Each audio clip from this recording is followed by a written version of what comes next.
When you three come back together after a time apart and leading your various separate lives, do you bring a whole new batch of influences in, films you've seen, records you've listened to, and do you get all excited about playing these for the other guys? What we noticed actually during the making of this record, that actually Neil surprisingly commented on in his bio that he does before every album, but we would continue this kind of dialogue throughout the making of the record. Like we would go out or spend a day off somewhere, and, you know, if we'd be in London or Paris, or spend a day looking at, you know, art galleries or whatever, and we would talk all day long without ever mentioning the work in hand, without ever talking about the album that we were making.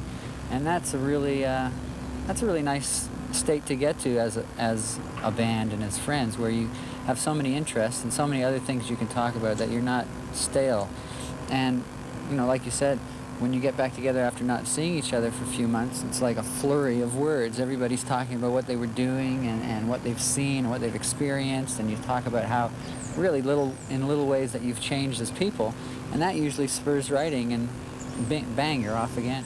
I know Neil is the designated lyricist in the band, but that you two confer on themes and things before he starts the album. What sort of things did you talk about before making this record?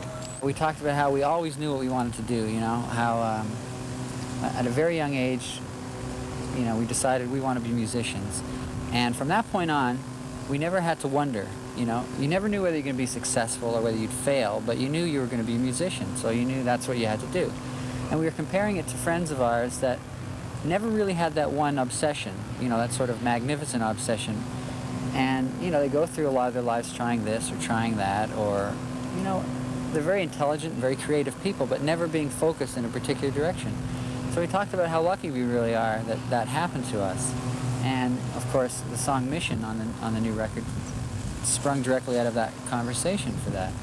So, you know, you get into conversations about human nature and the kind of things that you're going through and the kind of things that you look back on in your life, and those spring into ideas for songs, and that's a nice natural way of writing.